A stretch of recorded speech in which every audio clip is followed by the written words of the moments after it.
Hello, friends. Spencer Love here on Love Wrestling, bringing another interview live from my apartment into your ears, and a friend of the show joining me today, someone who I have always considered a great professional wrestler, but someone I'm lucky enough lately to consider one of the greatest minds that I get to pick in professional wrestling. PCO, the French-Canadian Frankenstein, the man, the myth, the legend himself, back for his second appearance, second interview with me. How are you doing, man? It's been a few months. How have things been throughout the COVID pandemic?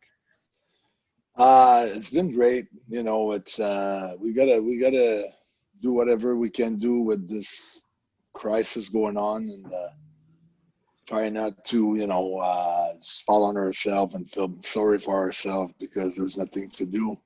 So it's been challenging, but it's been a great time. Well, and not only keeping yourself occupied, but keeping yourself occupied in very unique ways, as only you tend to do. You ran 70 kilometers over a day and a half with absolutely no training. Man, why do you do this shit? I just, basically it's just to be prepared for any tough things that may come across me during my life, just building like a warrior mind and a warrior foundation. When you do something like this without a training and you don't even know what kind of pain you might get into because you have no idea what it feels after 20 kilometers or how it feels after 40 or it feels after 50. And I wanted to make sure I had the worst chance against me, like no proper shoes. That thing really, like my shoes didn't have even laces when I Jesus, started man. this race. But after the race, I changed it. But it's just that you have always that in your mind, your mental, whatever. You always have that voice that tells you after a while, that voice that wants out right away, like, why are you doing this? It's not cool. and all those questions starts hitting you, like, why are we here? What are we doing? Yeah. What's the point? Feel better at home. And we always want to be in a comfort zone. And it was just a way for me to challenge myself. And I knew that once all my body like crumbled down and there's nothing else, I know when you refuse to quit on something, eventually things start to get together and work for yourself. And that's what I wanted to experiment. And just the notion of I'm not gonna quit. It's a really, really great metaphor for not only just be. It's a pretty great metaphor for your professional wrestling career, not only the way that you sort of approach things outside of it. I wanted to ask you, how do you continue to keep motivating yourself and stuff like that? You've always talked in the past about drawing from your failures and perhaps experiences that haven't gone as well as you've wanted, but there's not really much of an argument the last 2-3 years for you. There hasn't really been a lot of failure, at least to an outsider. So where do you keep getting that motivation from?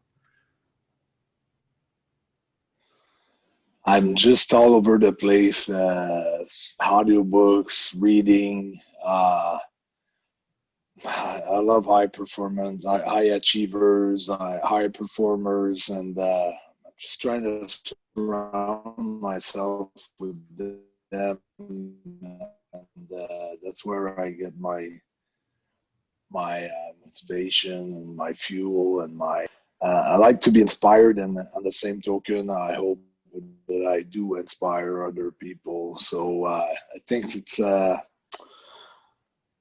like some sort of leadership without titles, so to speak. I don't pretend to be a leader, but at least the guys that I like, they are great followers, great leaders, and I'm just trying to be in that same, just to be in the, that same three, so to speak.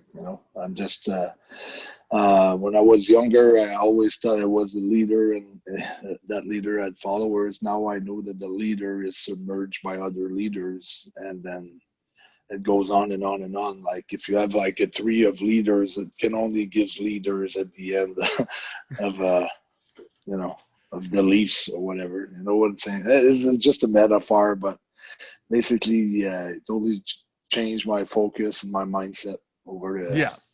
over the course of like a few years.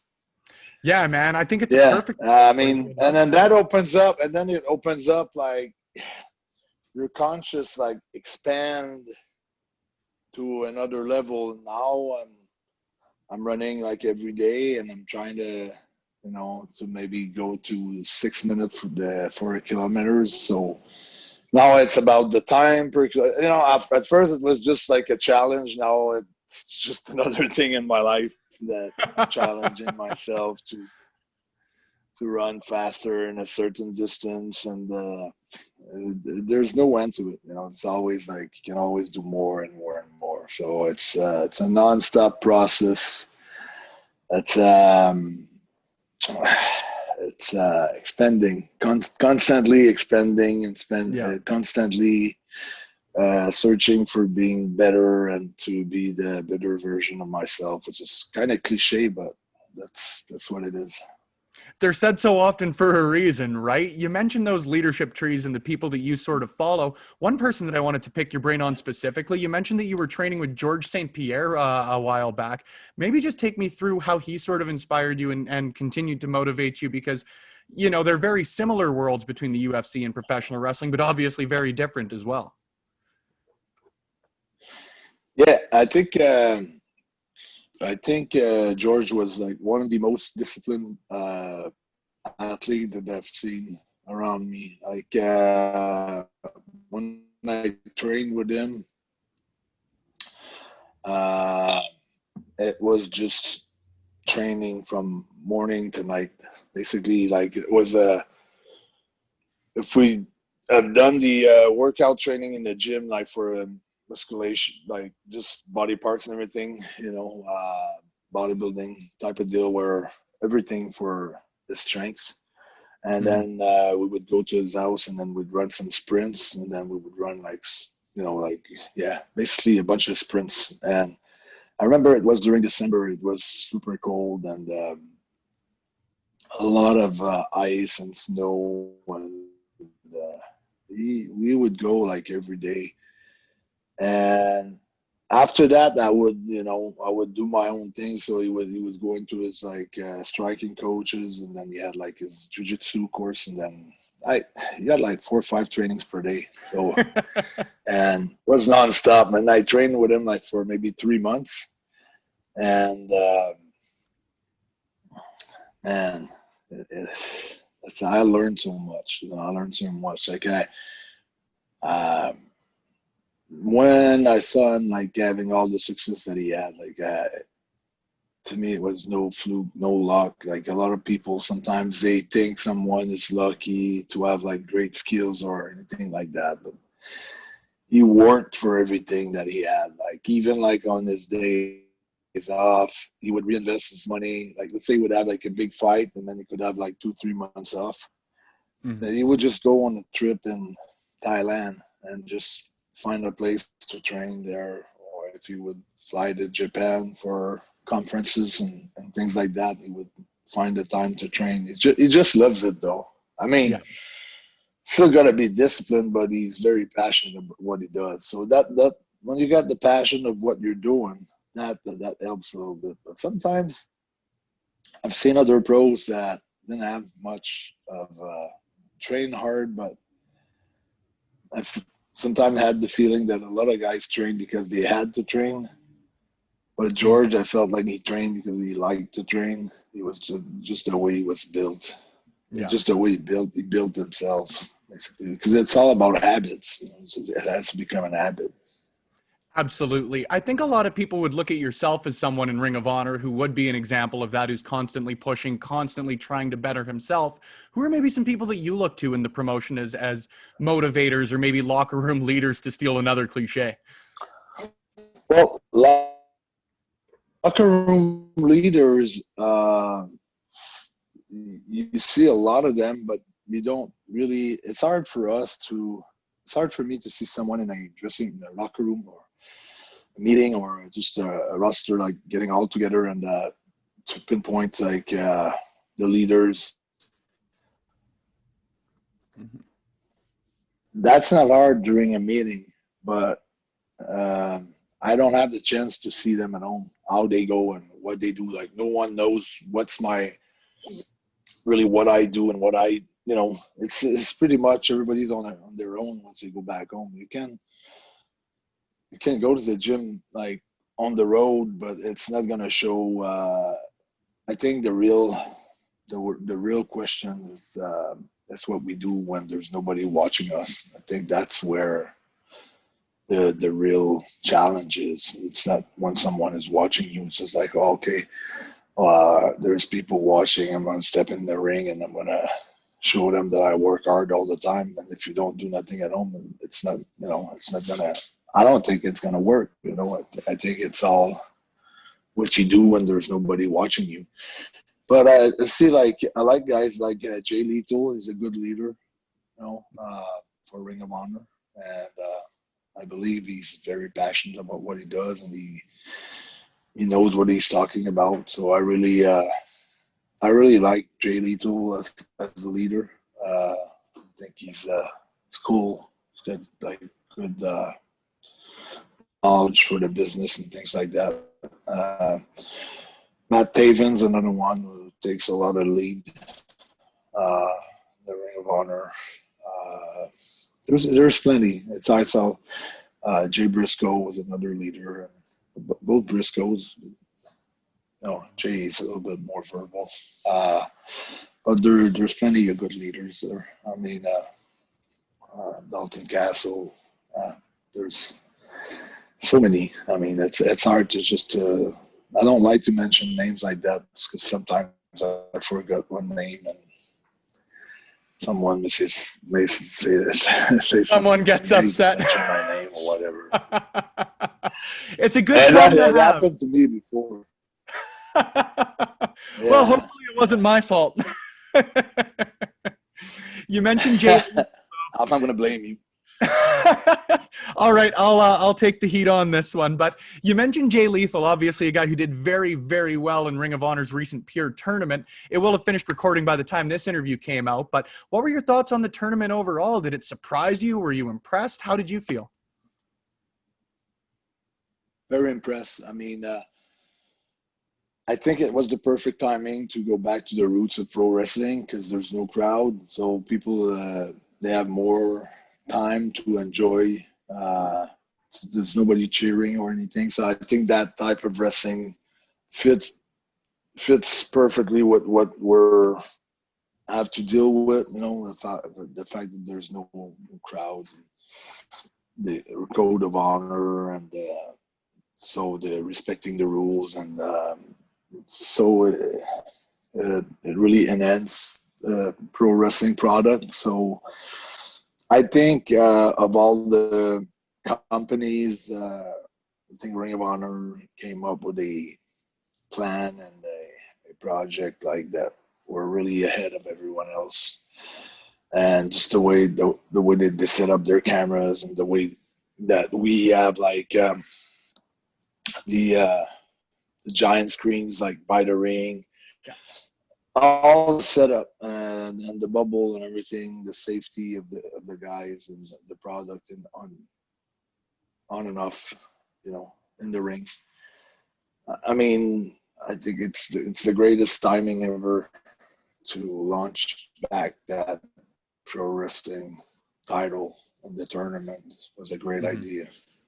I completely agree, man. You mentioned the bubble there briefly, but what was your experience like, even just getting back into the world of pro wrestling, getting back into the ring, but inside the Ring of Honor bubble specifically? So surreal, huh? Like, go out in my house, I get in my car, want to get something at the store, I got to put my mask on, and I'm thinking, am I sleeping? Am I in a dream or something? What's going on in this world? It's like we have to wear a mask to go to a store. We can't gather together anymore. We can't do things anymore. Gyms are closed. Everything is closed. Everything is locked down. Mm-hmm. Well, it feels like, someone's playing a big rib on us. I don't know. It's just crazy. I compared it to my girlfriend. The biggest rib ever. I compared it to my girlfriend. Rib ever was a week before all of the lockdown started was my 28th birthday, and I'm pretty convinced by this point that like we're all just living in purgatory or some shit like that. But how was it for you in the bubble and getting back in the ring? Well, I really fully embraced the whole safety precautions. So I took my test right from home before I got flew there, because I flew just before I flew. I had to take a COVID test, which was negative. So I got my results like 3 or 4 days after. Then I flew there, and then when I got there, I took another test, and then I waited for a whole day in my room until the next day. Well, I went to sleep, and then the Tuesday morning, I took the test, and the Tuesday night by 10:30, 11 at night, I got the result. So it was negative again, so I could go out of my room with a mask in the hotel. And then Thursday we had like promos and all kinds of stuff that was off camera but needed to be for TV, needed to be done. And then Friday, Saturday, Sunday, it was like matches. So the bubble was pretty much the hotel, the place where we tape things for, promos and all this, and the building itself. So we had like people, bringing like 3 matches at a time. So it starts, I think, at 6 in the morning until 6 p.m. So there was a match every half hour. So it's kind of cool because you don't get to see the whole card, and you don't get to know what's going on. So it keeps everything fresh and when it comes out. And other than when we all waiting to get our COVID tests, we're 6 feet apart, and we all have a mask, and then we have some medicals also to do, and the athletic commissions over there take our like blood pressure every morning before wrestling. And it's very, very like severe. Like, they make sure everything's like super perfect. So went along with all the rules, and it was a great week. Like I really enjoyed it. Like, it was well organized. Everybody's working hard, and everybody's working like it was like 10,000 people in the arena. Nobody took it easy. Yeah. So it's going to translate to a great product. Yeah. Absolutely, man. Now I know that the And episodes we don't will pretend have. that there's. Sorry, go ahead. Yeah, and also nobody pretend that. There's no fake crowd or fake noise. Nobody pretends that there's anybody there. So it's really pure in all senses of the word. It's pure wrestling. I love it, man. How different was that for you, though? You're a guy who, of anybody I get the opportunity to speak to, feeds off a crowd, reacts to a crowd. You can see you changing stuff because of a crowd reaction. It had to be very, very different for you as far as that goes, getting in the ring again. It's more mechanical because you don't feed off of the energy of the crowd, so you don't stretch anything, or you don't shorten anything because of the crowd reaction. It's mechanical, but you get into it and you just work hard and you just make the best out of what you can do. So I was very, very happy with the way everything came out, and I was very surprised, on the way that everything was so well organized. Not that I didn't expect it to be well organized, but not that much. That so good. It was so good. Yeah. Excellent to hear, man. Now, I know that you can't give away too much. I don't want you giving the match results out to me, but what direction can we sort of expect for PCO when some appearances start airing on television?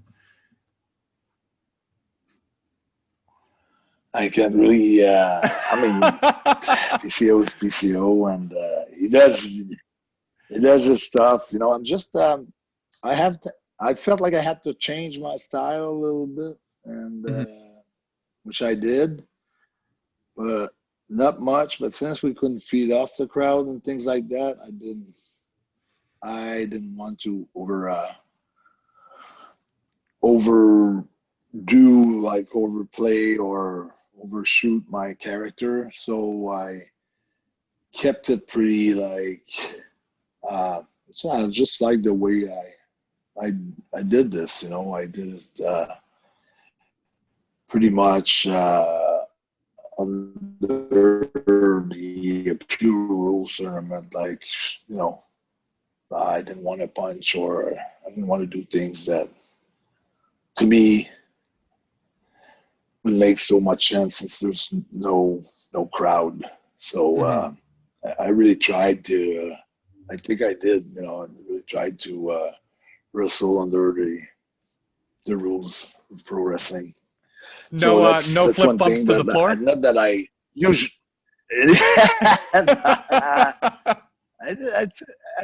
I took some crazy bumps, though. That's part of wrestling. But Good. I did some crazy things. I don't care. You know, if there's people, I know there's people watching on TV, and as far as I'm concerned, there's PCO that can be in the ring. So I had no stops there. I went full-fledged PCO on the bumps and on the crazy things. Yeah. Well, good. I'm glad that you've already done it and you're talking to me. That obviously means you're safe because, man, you watch some of the shit you do and you got to wonder sometimes. Now, I bring it up, you know, maybe not in the PCO.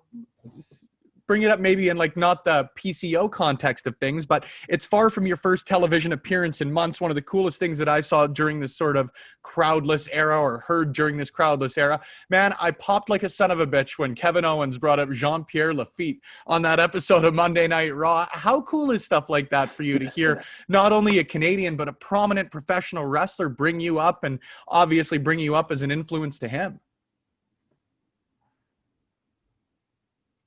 Yeah, I guess there's I don't know.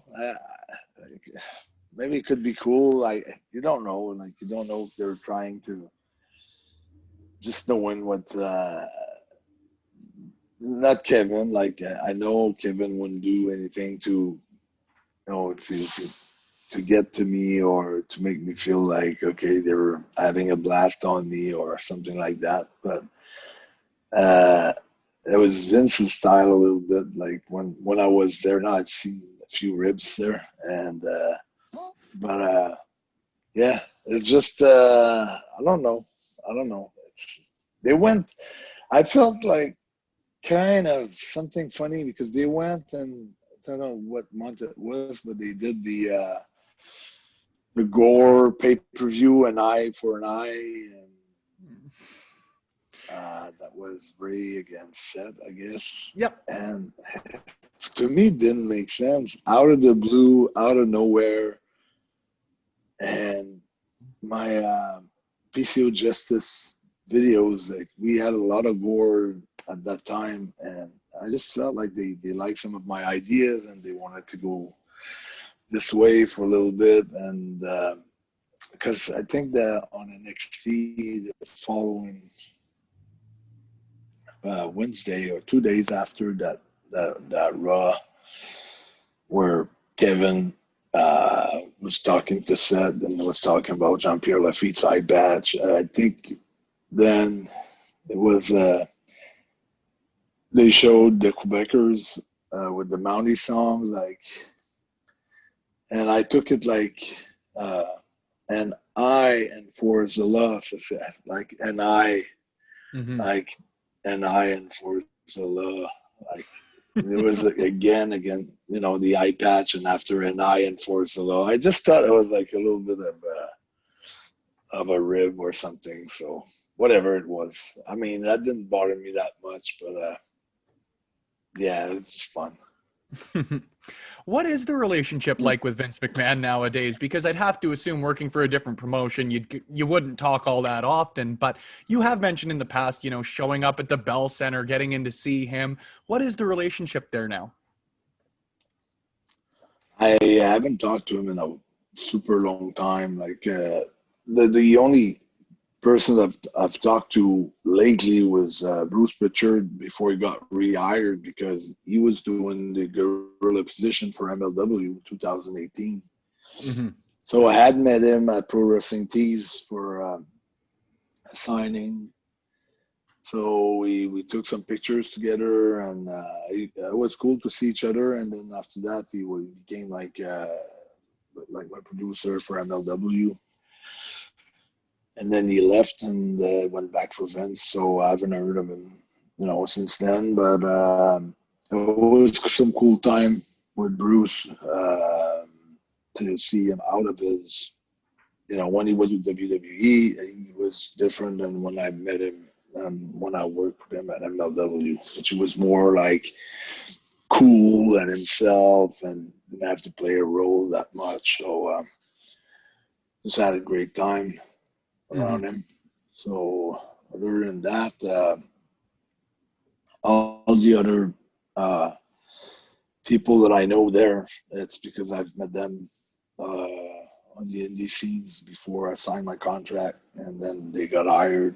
And guys like Walter and Riddle and some other guys behind the scenes, but it's all people that I met in 2018. Yeah. So Fair I enough, man. I don't know what's Vince. Well, how Vince is like these days. Like you hear all kinds of stories from the boys, but like to experience something myself, I can't really tell you. Fair enough, man. Well, and I've already got heat from earlier, so I don't want to bring any more on myself. I do have to ask, though, you mentioned MLW working for Ring of Honor, WWF, pretty well every promotion out there. The one that I want to ask you about, though, was your time in All Japan Wrestling as part of the WWF Talent Exchange back in the late 90s. Take me through your experience working there, because personally, they're some of my favorite matches of yours. What was your experience like working there?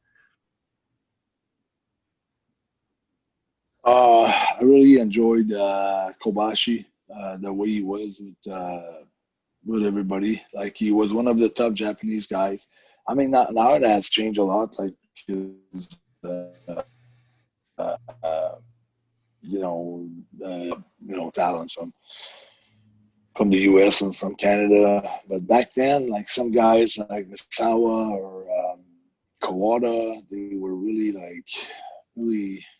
in their own corner, and they wouldn't mix up that much with anybody. Mm-hmm. And I had matches with them where the ref was coming to me and telling me what I would have to do during my match against them. So my full match at the Kubuda Khan. What's the name of the big? Is it Hurricane Hall or 15,000 seats? No, similar like that, but anyways, it's something like that. But that's not the name. I don't know why I can't give it to you. But I was the main event was Vader and Kawada, and I think. Anyways, that was like third match, like on top of the bill. It was me and Tawe, and the whole match was called by a ref. So it's just weird. Weird to say the least. Weird. But every time I won, like if Jun Akiyama was also like super cool. So I've wrestled Jun Akiyama and Kobashi in a couple of tag match. so they were cool. And every time that I've wrestled with Kobashi, like he was super nice, super cool. But when it hit you with the lariat, though, it's like every night I'd like got concussed, kind of, my head was hitting the mat so hard that I've seen stars.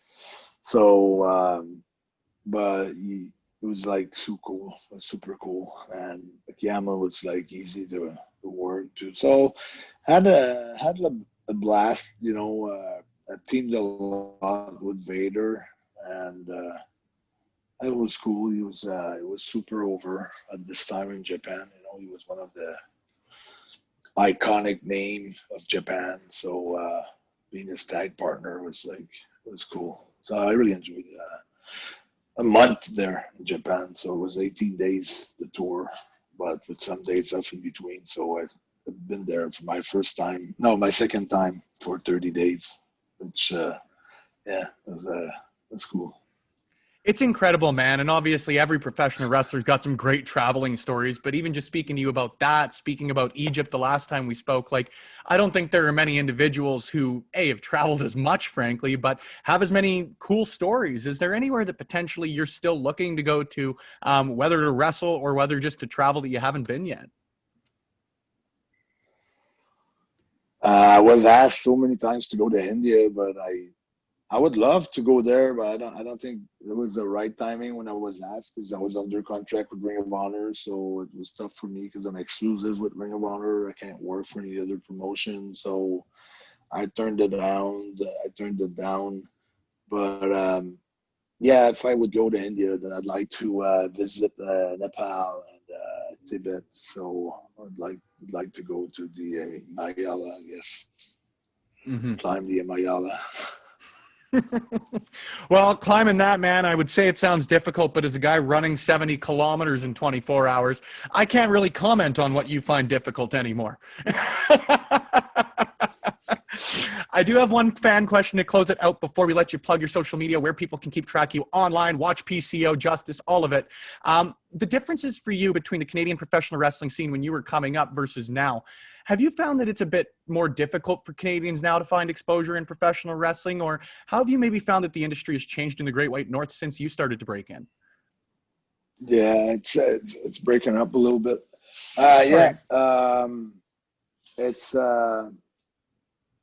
It's tough. I think it's tough for the Canadian guys to get some exposure. That's just the way I see it. I see there's plenty of great talent in Canada, all over Canada, from Vancouver to the Maritimes. And I don't know why, but there's no eyes on them, no eyes at all. I mean,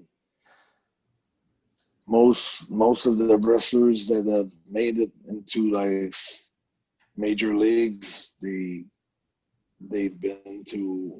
been wrestling in the States forever. I mean, for so many years. I mean, they've made the name for themselves on the indie scenes in the States. And it's hard because not everybody can have like work permit or things like that. So it just makes it harder for a Canadian to make it.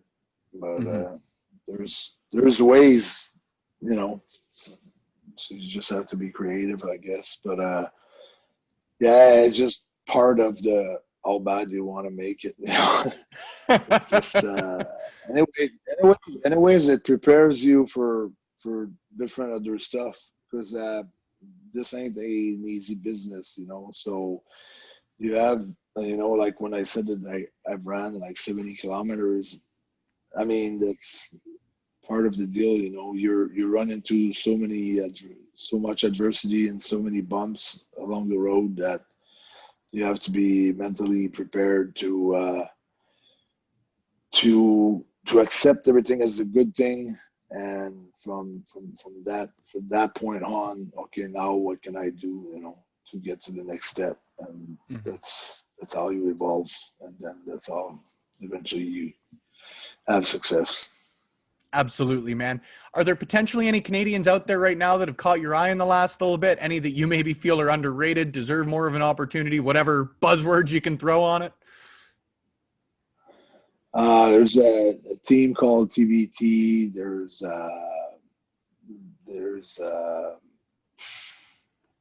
who else? These guys are really a good tag team, but they've they were on many shows with either Cody or like names that they've wrestled against them, and I think they do well. I think it's just a matter of timing for them because everybody knows them. There's Jeremy Prophet. There's Mike Bailey's. A bunch of other guys. There's quite a few. 100%, man. Strata. Yeah, it could go on and on. Like I could probably do a bunch of other names. Well, when you look at names like we talk about a Kevin Owens earlier, we talk about a PCO on the podcast all the time. If that's the kind of talent that we're getting out of the Great White North, why people aren't looking here more, I've got no idea, man. But whatever I can do to help you promote that, that's what I'm here to do. So if you can leave your social media for each and every listener and viewer so they can keep track of you, whether it's wrestling, whether it's interacting with you online, or checking out PCO Justice every Monday night, let them know where they can find you, friend. Oh, yeah, of course. PCO's Not Human on Twitter, PCO's Not Human on Instagram, at PCO's Not Human also on Facebook, and Pierre Ouellet PCO on YouTube. So you can get some footage of the race that I've done, some stuff at the gym, like pulling the hammer of Thor and like 205 pounds off the ground. Just it's just a hammer like that, where no handles. So there's but no grips, like no handles, like foam or anything like that. So it's either you're bleeding from your hand or or nothing's gonna happen. That's pretty crazy. Yeah, and then also, I think when I decided to run to point A to point B, I chosen the Olympic Stadium because there's a meaning to it. So I'd like to main event the Montreal Olympic Stadium in front of 80,000 plus people. That's something that I'm working on right now. So I've got a few sponsors that already have committed to help, and like Chevrolet, and people from nutritions and things like that. So we're building up towards something over there. So it's going to be interesting. It's very cool to hear, man. Unfortunately, I haven't had the opportunity to put my money where my mouth is, but I said it the last time. I'll say it again. If that happens, I will be there. I will be in the front row with a big-ass Go PCO sign. Thank you once again. I always appreciate the time. I always appreciate getting the opportunity to pick your brain about professional wrestling, your career in it, and everything surrounding it, man. Thanks once again. I really appreciate the time. It was a blast. Thank you very much. Happy Halloween, and all the best. We'll keep in touch. Absolutely, my friend. Thank you guys once again for tuning in to another interview right here on Love Wrestling. I've been Spencer Love. Tune in again for the next one, friends. I know that you'll enjoy it.